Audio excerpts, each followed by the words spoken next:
Ésaü et les Édomites. L'histoire d'Ésaü est placée avant celle de Jacob, selon le procédé constant de l'auteur. Comparez chapitre 4, 5, entre 10 et 15. Ce morceau provient du document éloïste, mais son caractère tout spécial a fait supposer que l'auteur de ce document a employé ici des sources édomites. Il commence par la formation de la famille d'Ésaü en Canaan et son émigration en Séhir, 1a, émoticône n'en croyant pas ses yeux, pour donner ensuite la liste des tribus édomites et de leurs chefs, 9 à 19, puis il nous renseigne sur les habitants primitifs du pays, 20 à 30. Vient ensuite une liste de 8 rois d'Édom, 31 à 39, et enfin quelques noms plutôt géographiques, 40 à 43. Il est fort possible que ces listes aient été composées indépendamment les unes des autres et réunies seulement dans un temps postérieur. Verset 1. Verset 1 à lui la famille d'Ésaü en Canaan et son émigration en Séhir. Verset 1 à 5 Ésaü et sa famille en Canaan. Verset 2. D'après les versets entre 24 et 25, Anna, fils de Tsibéon, et Orien et non-évien. Il est possible que ces deux noms aient été confondus par un copiste, il suffit, en effet, d'allonger légèrement un trait de lettre pour transformer en hébreu Évien en Orien. Fille de Canaan. L'auteur oppose Ésaü à Jacob, qui avait pris ses femmes en Mésopotamie, dans une famille de même origine que la sienne. Le nom de Canaan doit être entendu ici comme désignant le pays et non la race, car une seule des femmes d'Ésaü est cananéenne, Étienne. Fille de Tsibéon, c'est-à-dire petite fille, le mot fille est, en effet, une seconde apposition d'Oholibama et ne se rapporte pas à Anna, qui est un nom d'homme, verset entre 20 et 24. Verset 3. Versets 2 et 3. Les femmes d'Ésaü sont ici. Ada, fille d'Élon, le Hétien. Oholibama, fille d'Anna, le Horien, Évien. Basmath, fille d'Ismaël.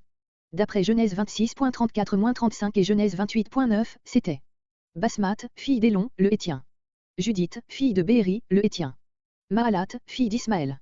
Si nous comparons ces deux listes, nous constatons que les noms des hommes dont Ésaü a épousé les filles sont les mêmes, sauf pour Anna, qui est appelée Béhéri au chapitre 26, mais Béhéri, qui signifie l'homme des puits, pourrait être un surnom donné à Anna, parce qu'il a trouvé des sources d'eau chaude, verset 24.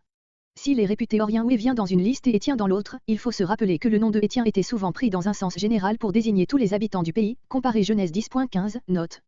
Quant au nom des femmes, ils diffèrent complètement et nous n'avons pas de renseignements qui nous permettent de résoudre cette difficulté. On a supposé que les jeunes filles avaient changé de nom en se mariant.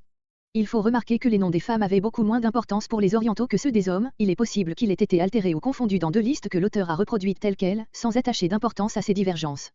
L'une des listes, celle que nous trouvons dans Genèse 26.34-35 et dans Genèse 28.9, émanerait de la tradition israélite, celle du chapitre 36 de la tradition édomite.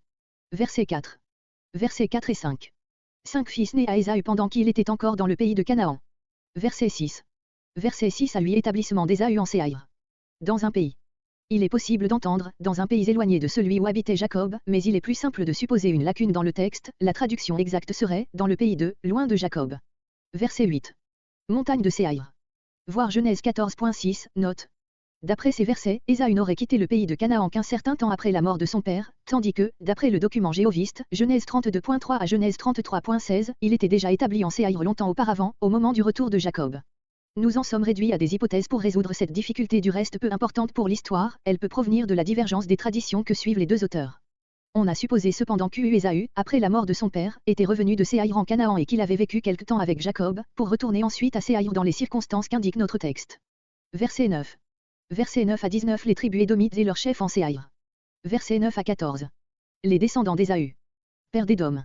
Le nom d'Édom, qui désigne au verset 8 Ésaü, s'applique ici à tout le peuple dont Ésaü est le père. Verset 10. Fils d'Ésaü.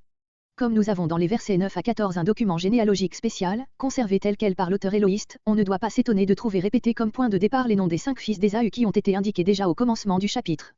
Les noms des fils de la troisième femme, Oholibama, ne viennent qu'à la fin de la liste, parce que leur généalogie n'est pas poursuivie. Verset 11. Théman. Ce nom désigne dans l'Ancien Testament une province méridionale du pays d'Édom renommée à cause de ses sages. C'était la patrie d'Éliphaz, l'un des amis de Job, Job 2.11. Comparez Jérémie 49.7 et Ézéchiel 25.13, note. Kénaz. Voir Genèse 15.19, note. Verset 12. Thiemna appartenait à la tribu des Horiens, d'après le verset 22. Le nom d'Amalek ne paraît pas devoir désigner ici la totalité de la grande tribu des Amalékites, qui semble avoir existé déjà avant Ésaü, Nombre 24.20, 1 Samuel 27.8, mais une branche spéciale qui s'était alliée aux Édomites. Verset 15. Versets 15 à 19 les chefs d'Édom. Si l'on retranche le Korich du verset 16, qui n'est pas dans le texte samaritain et qui est mentionné à sa vraie place au verset 18, nous trouvons dans cette liste exactement les mêmes noms que dans la précédente.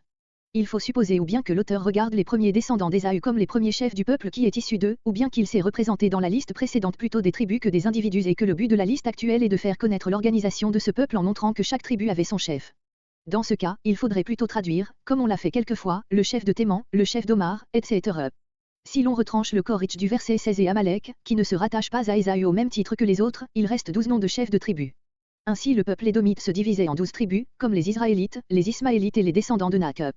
Sur ce nombre 12, comparez Genèse 22.21, note. Ici les 12 tribus descendent de 3 mères différentes. Chef, en hébreu, Alouf, chef de 1000, Chiliarque. Ce nom était probablement le titre même donné à ces chefs en Édom. Comparez Exode 15.15. C'est Édom. Résumé de tout le morceau, c'est là ce peuple qui s'appelle Édom. Verset 20. Versets 20 à 30 les tribus oriennes et leurs chefs. C'est ici la liste des anciens habitants du pays, qui furent dépossédés par les Édomites, mais subsistèrent cependant et se fondirent peu à peu avec eux. Versets 20 à 28. Fils de Séhaïr. Voici les fils. Ici, comme dans beaucoup d'autres cas, fils signifie descendant à une génération quelconque, car on ne comprendrait pas que Tiemna, fille de Séhaïr, verset 22, qui a dû vivre à une époque antérieure à Abraham, Genèse 14.6, puis devenir la concubine d'Éliphaz, arrière-petit-fils d'Abraham. Séhaïr, le Horien. Sur ces deux noms, voir Genèse 14.6, note. Le nom de Séhaïr, comme tant d'autres, a dû désigner le pays avant d'être transporté à l'ancêtre de la race. Qui habitait le pays, avant l'arrivée d'Ésaü. On retrouve dans l'ancien pays d'Édom les traces de quelques-uns des noms mentionnés dans les versets suivants. La plupart de ces noms s'expliquent d'après l'arabe et sont des noms d'animaux, ce qui se comprend chez un peuple à demi sauvage, qui ne vit guère que de chasse. Nous rencontrons quelque chose d'analogue chez les Indiens d'Amérique. Verset 22. Tiemna est indiqué à cause de son union avec Éliphaz, verset 12. Verset 24. Source chaude, peut-être les eaux de Kalieroé, sur la côte orientale de la mer Morte. Comparez Genèse 10.19, note. Verset 25. Anna, non le fils de Tsibéon, qui vient d'être mentionné, mais le fils de Séhaïr nommé au verset 20. Oholibama, mentionné parce qu'elle est devenue femme d'Ésaü. On peut se demander s'il n'y a pas une confusion dans notre texte. Ésaü a épousé Oholibama, fille d'Anna, mais il y a eu deux Anna, fils de Séhaïr, verset 20, dont il est ici question et son neveu Anna, fils de Tsibéon, fils de Séhaïr dont parle le verset précédent. C'est la fille du second qu'a épousé Ésaü d'après le verset 2. Verset 26. Discon. Le texte hébreu a 10 chants, mais c'est une erreur de copiste. Les listes des versets entre 21 et 30 ont en effet 10 chants de même qu'une chronique 1.41 et les anciennes versions. Verset 28. Hats. Voir Genèse 10.23, note. Verset 29. Verset 29 à 30. Les chefs des Horiens. Même nom que les fils de Séhaïr, verset entre 20 et 21. Verset 31. Verset 31 à 39 les rois d'Édom. Voici les rois. On pourrait supposer que nous passons ici à une nouvelle période de l'histoire d'Édom et que la monarchie a succédé dans ce pays à l'oligarchie, qui semble être la forme de gouvernement supposée dans les versets 20 à 30. Mais il est possible aussi et c'est le plus probable, que les chefs mentionnés plus haut aient été les grands du pays, qui élisaient le roi dans leur sein. Le fait qu'aucun des rois indiqués ici n'est fils de son prédécesseur prouve qu'en effet la monarchie édomite était élective. Comparez Ésaïe 34.12. C'est comme si l'on indiquait les noms des empereurs d'Allemagne, après avoir indiqué ceux des princes électeurs qui les désignaient. Avant qu'un roi régnât sur les enfants d'Israël. Il est évident que cette remarque sur les rois édomites doit avoir été rédigée après l'établissement de la royauté israélite, d'où l'on ne peut pourtant rien inférer de certain sur l'époque de la composition de la Genèse, puisque ce peut être ici un fragment postérieurement inséré dans le récit. Les noms de ces 8 rois ne se trouvent nulle part ailleurs. Verset 32. Dinaba. On connaît des villes de ce nom en Syrie, en Babylonie et dans le pays de Moab, mais on n'a pas retrouvé ce nom en Édom. Il est possible que Béla soit d'origine étrangère. Balaam, qui est appelé comme lui fils de Béor, venait des rives de l'Euphrate. Verset 33. Jobab a été identifié avec Job par les LXX et les pères grecs. Bosra, la seconde ville des Édomites. Sur sa situation, voir Ésaïe 34.6, Ésaïe 63.1, note. Verset 34. Pays des Thémanites. Voir verset 11, note. Verset 35. Redog ne peut être le même que celui de 1 roi 11.14, qui se révolta contre Salomon, car à cette époque, la royauté paraît avoir été héréditaire, puisqu'on parle d'une race royale. Il défie Madian au champ de Moab. Dans Nombre 22, histoire de Balaam, nous voyons une alliance des Madianites et des Moabites. Il est possible que le roi dont il est ici question ait vécu dans le même temps. Verset 36. Masreka signifie vignoble. Verset 37. Rirobas sur le fleuve. Cette localité est probablement identique avec Rahaba, située près de l'Euphrate, au sud de son confluent avec le Chabora. Saül serait ainsi un roi d'origine étrangère. Verset 38. Baal-Hanan, Béol fait grâce, nous présente un indice du culte de Béol chez les Édomites. Verset 39. Rudder, ou Redog d'après une chronique 1.50 et d'après la Péchito et le texte samaritain. Sa mort n'étant pas mentionnée, il vivait probablement encore au temps où l'auteur écrivait. C'est pourquoi aussi il a des renseignements plus précis sur sa famille. Ces détails indiquent évidemment un document d'origine édomite. PAU. On trouve en Idumée des ruines du nom de Fohara. Verset 40. Verset 40 à 43 renseignements géographiques. Cette liste de 11 chefs d'Ésaü étonne, après celles toutes différentes des versets 45 à 49.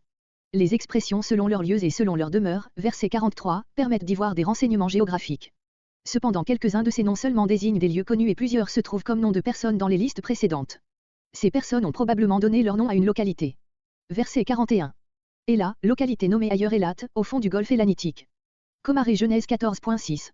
Pinon, ou Punon d'après Nombre 32.42, l'une des stations des Israélites dans le désert. Au Moyen-Âge, il existait encore un endroit de ce nom, avec des mines où l'on faisait travailler les malfaiteurs, entre Soar et Pétra. Verset 42. Kénaz et Théman. Voir verset 11. Mi Bessar. Un ouvrage du Moyen-Âge parle d'une localité du nom de Mapsara, non loin de Pétra.